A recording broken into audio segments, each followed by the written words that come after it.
hello hi नमस्कार मु मधुस्मिता आपण मानक स्वागत करुँच मोर गोटे छोट सा मिनी ब्लॉग को देखो मो हजबैंड मोर बाहरी पड़ीचु यहाँ आप जी भी भुवनेश्वर रोथे से मैंने जानी थे यहाँ उत्कल हॉस्पिटल रोडटा तापर आम जाऊँ बरमुंडा जाऊँ कहीं जाऊँ आप आग देखिपारे तो आम ये बाटे जाऊँ ये जेहेतु रोड काम चली बहुत ये रोडटा बहुत रस भी अच्छी तापर बहुत रोड काम चलची तापर आम बरमुंडा आड़ को चलीचु शीत दिन टिके टिके खरा पड़ुए बहुत बढ़िया लगुए देखो आम आसी कौटी पहुँची गलाणु आप बोर्ड देखी जानीपे तापर आम एक्चुअली जो जाऊँ से रोड भीतर देकी जाऊँ को बाट देले से जावाक पड़ो मुझे निश्चय जनी था किंतु मत लगिलानी कि प्लेसटा ठीक से मुझे जनइली किंतु मुझे ब्लॉग स्टार्ट करी भाई निहाती आपण मानक ये विषय जनइबी किंतु मत तो ये सुइटेबल लगुनि से ठीक ठाक मत जनइबा दरकार बोली देखो आम जो ठीक आसीचु कौन पाई आसीचु एटा आपण देखो ये गोटे लिखाई एथारे मात्र 15 मिनिट्रे 72 मुक्ति किंतु दुकान बंद थिला आ मो मन बहुत दुख हो गला कारण मते मोर गोटे नाक गोटे भातुरी पड़ी थिला मते सेटा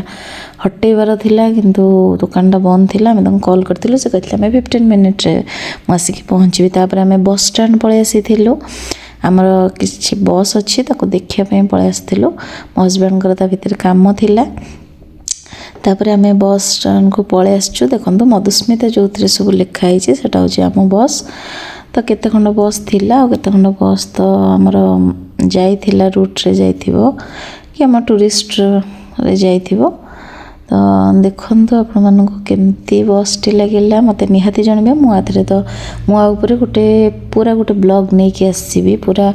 आमर केते खंड बस अछि ता इंटीरियर भी मु आपनको देखैबी सेमती मु जेहेतु जाइथिली तो बस भीतर को टिके पळैथिली मो हस्बैंड कर किछि ता भीतर काम थिला तो मु भी टिके बोल जाइछि आपण खाटू श्याम को फोटो देखि पड़थिबे मो हस्बैंड खाटू श्याम कर बहुत बड़ भक्त ता भितर मु सेमती टिके टिके आपण माननको देखै दउछि तो केमती लागिला मते कहिबे जदि आपण माननको भल लागिते मु नेक्स्ट वीडियो रे निश्चिंत बस भीतर सबु बस भीतर आपनको मु देखैबी तो एटा होचे स्लीपर तो एमती बस टी देखंतु एमती होचे मो हस्बैंड किछि सेठी काम अछि बोली हेल्पर संगे रे कहउचंदी ताको कोन सब करिया पई मु आ भीतर एमती टिके बुली जाइतिली देखुची आ भीतरडा केमती हेची मु भी एक्चुअल बस तो हमर किंतु मु तो सब बस भीतर देखिनी बहुत कम ही बसवा को मिले कारण हेटा पब्लिक ट्रांसपोर्ट तापर आम देखि सारिकी रिटर्न पळै आसीथिलु से जो भातुड़ी लिखाई 15 मिनिट रे सहीजो से आम पळै आसीथिलु एक्चुअली मो सेठी जिबार रीजन होची मो हस्बैंड भातुड़ी होता बेकर सी भी भल करते आम आसला बेलू ये खोला हो सारी मु बहुत खुशी हो जाती देखो एटा से दुकान तापर से मोर ये गोटे किसी केमिकल लगे भातटा कर भाभी नी एमती करेंगे ये आम आसला बेलू माछ आणिक आसलु देखो मुझे धोची और मो नाक को देखूँ मुझे मेडिसिन लगे एक्चुअल से खंडिया हो जाए